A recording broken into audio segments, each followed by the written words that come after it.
जब सौर और पवन ऊर्जा जैसी नवीकरणीय ऊर्जा की बात होती है तो भारत ने महत्वाकांक्षी लक्ष्य तय कर रखे हैं। भारत सरकार 2070 तक क्लाइमेट न्यूट्रल बनने के लिए बड़े पैमाने पर निवेश कर रही है। हालांकि ये थोड़ा मुश्किल काम है क्योंकि लाखों लोगों की नौकरियां कोयले पर निर्भर हैं। भारत अभी भी अपनी बढ़ती ऊर्जा जरूरतों को पूरा करने के लिए विदेशों से कोयला आयात कर रहा है। भारत में कोयले के इस्तेमाल को बंद करने के बारे में नहीं बल्कि उसके इस्तेमाल को कम करने के बारे में बात होती है। वे कोयले के इस्तेमाल के तरीके में बदलाव की बात करते हैं। वे CCS तकनीक की मदद से कोयले के इस्तेमाल पर विचार कर सकते हैं, जो मूल रूप से कोयला बिजली संयंत्र होगा। इस संयंत्र से निकलने वाले उत्सर्जन को जमा कर जमीन में स्टोर किया जा सकता है।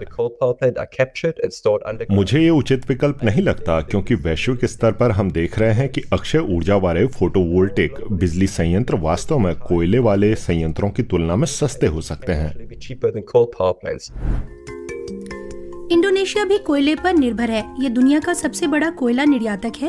फिर भी इसका लक्ष्य 2060 तक अपने सभी 17,000 से अधिक द्वीपों को जलवायु तटस्थ बनाना है, लेकिन इसकी नीति विरोधाभासी है। हालांकि उनकी नीति कुछ हद तक ठीक है कि हम शायद कोयले का इस्तेमाल बंद कर देंगे लेकिन अपने पड़ोसियों को निर्यात करते रहेंगे। इससे उनके देश में उत्सर्जन होगा। इंडोनेशिया में भूतापी ऊर्जा, फोटोवोल्टिक वगैरह की ज्यादा संभावनाएं हैं। हालांकि फोटोवोल्टिक की दिशा में ज्यादा काम होता नहीं दिख रहा क्योंकि उनके बाजार सभी के लिए खुले नहीं हैं। अमेरिका को भी कोयले का इस्तेमाल बंद करना होगा। फिलहाल 2036 तक कोयले से चलने वाले सभी बिजली घरों को बंद करने की योजना है। हालांकि कुछ राज्य इस उद्योग से जुड़ी नौकरियों के कारण इस योजना का विरोध कर रहे हैं। इसके बावजूद सभी ये मानते हैं कि अक्षय ऊर्जा भी आकर्षक विकल्प है और उसका इस्तेमाल बढ़ रहा है। हम देख रहे हैं कि टेक्सास जैसे कुछ अमेरिकी राज्य जीवाश्म ईंधन से ज्यादा लगाव दिखा रहे हैं, लेकिन कई ऐसे कारोबार हैं जो महसूस कर रहे हैं कि वे विंड फार्म और फोटोवोल्टिक फार्म से पैसा कमा सकते हैं। क्योंकि टेक्सास में बड़े पैमाने पर सूरज की रोशनी उपलब्ध है, वहाँ हवा का अच्छा बहाव है और काफी ज्यादा खुली जगह भी है।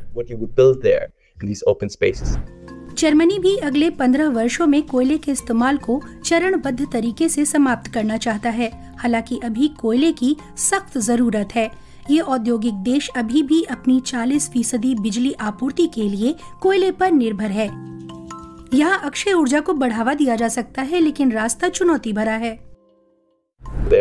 इसीलिए हम कार्य प्रणाली को बेहतर बनाने, पर्यावरण से जुड़ी चिंताओं को दूर करने, इंसानों की प्राथमिकताओं का ध्यान रखने, गांव के करीब निर्माण न करने और जानवरों की देखभाल करने के साथ साथ तटवर्ती और समुद्री पवन ऊर्जा की क्षमता का इस्तेमाल करने जैसे मुद्दों पर काम कर रहे हैं। चीन दुनिया में CO2 का सबसे ज्यादा उत्सर्जन करता है। हाल के दशकों में इसने आर्थिक रूप से जो सफलता हासिल की है उसमें कोयले का अहम योगदान है। हालांकि अब इसकी कोयले की खपत नहीं बढ़ रही। चीन समझ चुका है कि अक्षय ऊर्जा ज्यादा फायदेमंद है और वो अब विश्व बाजार में अगुआ है।